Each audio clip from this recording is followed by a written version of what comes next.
Hello everyone. My name is Christian Bicipriano and I am here to discuss the introduction to MS-DOS commands. First, what are MS-DOS commands? MS-DOS or Microsoft Disk Operating System commands are text-based instructions entered through the command line interface or CLI to perform various operations on a computer.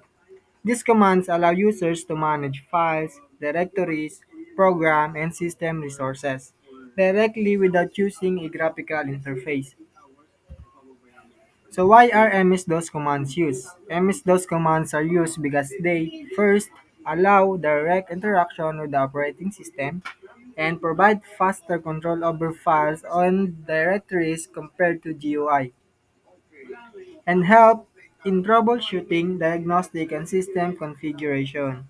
These are useful in environments where graphical interfaces are not available, and it will serve as the foundation for understanding command line operations in modern operating systems like Windows, Command Prompt, and PowerShell. So meron tayo ditong 20 na commandos, DOS command. So lahat to i-demo natin. So, para ma-demo natin, punta tayo sa command prompt. So, ang shortcut doon is Windows R. Yan. So, nakikita nyo, CMD, command prompt. So, enter lang natin. Yan. So, napunta na tayo dito sa command prompt.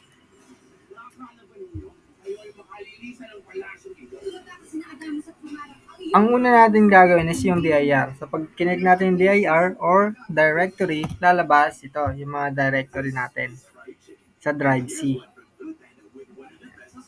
Yan. Pwede din tayo pindot yung help. Yan. Para makita natin yung mga pwedeng gamitin. Yan. Pwede rin natin palitan yung color. Yung color na gagamitin ko is A. Yan. Yung color A is magiging kulay light green itong CMD natin, yung mga text. Yung color is pwede kayong pumili sa hexadecimal. So, yung hexadecimal natin is from 0 to 9 and A to F. So, pili lang kayo doon. Ang sa akin kasi A. So, enter lang natin. Color A. Yan. Tapos, punta tayo sa D. Pupunta ako sa drive D ko kasi nasa drive C tayo eh.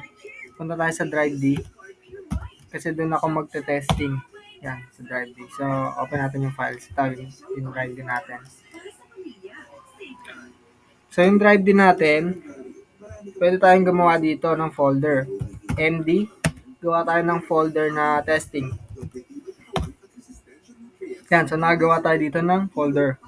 So, ang next naman natin is i-rename natin siya gamit ang ren. Rename testing into, pangalan ko na lang, Christian. Yan. Yan, so napalitan na. So, next natin gagawin is, i-delete naman natin siya. So, gamit ang RD. Yan, RD. Click natin, then, Christian. Yan. Yan, so nawala na. Na-delete na. So, ang next naman natin dito, gamit naman tayo ng delete. Itong RD kasi, yung RD sa files, yung delete sa text. So, gamit tayo ng delete, testing. Delete natin tong testing. Delete testing. Ay, kulang. Delete testing. .txt. Typo eh. Yan. Oh, so, nawala. Ang next naman natin, type natin ito, yung try. Yung try ko, may nilalaman siya. Pangalan ko, Christian. Dagdagan natin. Christian Cipriano. Yan. Control S to save. Yan. So, i-type natin dito yung try. Type try.txt. So, pag in-enter ko ito, lalabas kung ano yung nakalagay sa try natin. Yan. So, ang nakalagay doon is Christian Cipriano. So, to double check, yan. Nakalagay. Ang next naman, pwede tayo ditong parang mag-clear tayo dito. Madami na kasi nakalagay eh. So, i-clear natin yan. So, gamit ang CLS. Yan. So, na-clear na.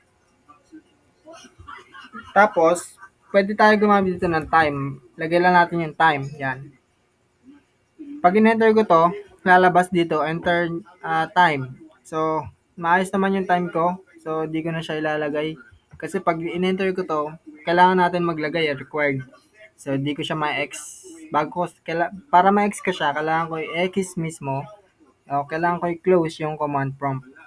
So, para less hassle, wag na natin i-ano. Puwede rin 'tong date, gano'n din siya. Yung date ko naman tama lang. So, hindi ko na rin siya ita-try. Kung gusto niyo i-try, try niyo para mabago niyo yung date niyo. Just in case na kunwari hindi tama yung date niyo, puwede niyo dito i-edit. Yan. Next naman, punta naman tayo sa sample folder ito. Gamit ang CD, punta tayo sa sample. So, nasa sample folder na tayo. So, yung sa sample folder, tatawagin natin yung laman nun. So, call. Tatawagin nga so call. Call natin kung ano ang nakalagay dito. Ang nakalagay dito is pangalan ko. So, call natin ang pangalan ko, Christian. So, lalabas dyan, hello world. Kasi, ayun yung nakalagay sa pag open natin, ayun yung nakalagay. Yan, hello world. So, nilagay niya lang dito.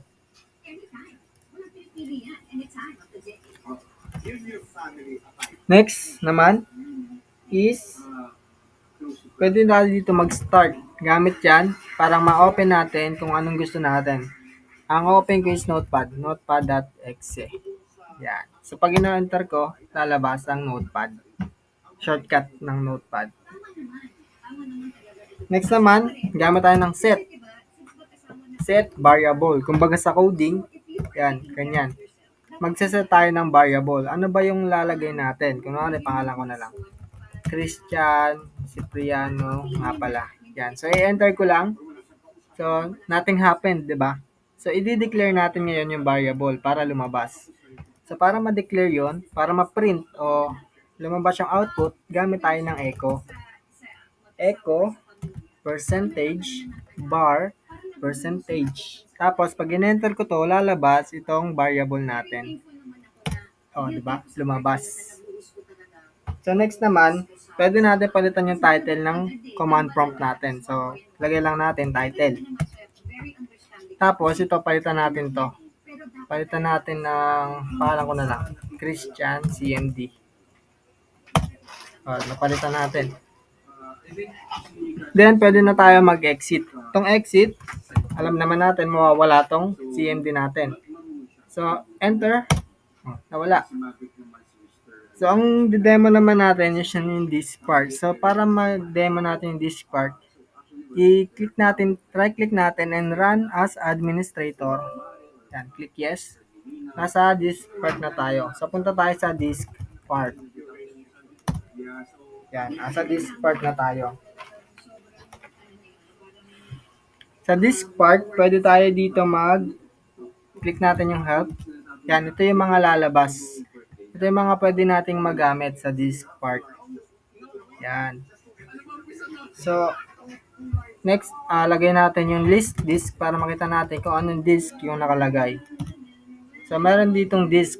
Itong disk 2, sa akin to.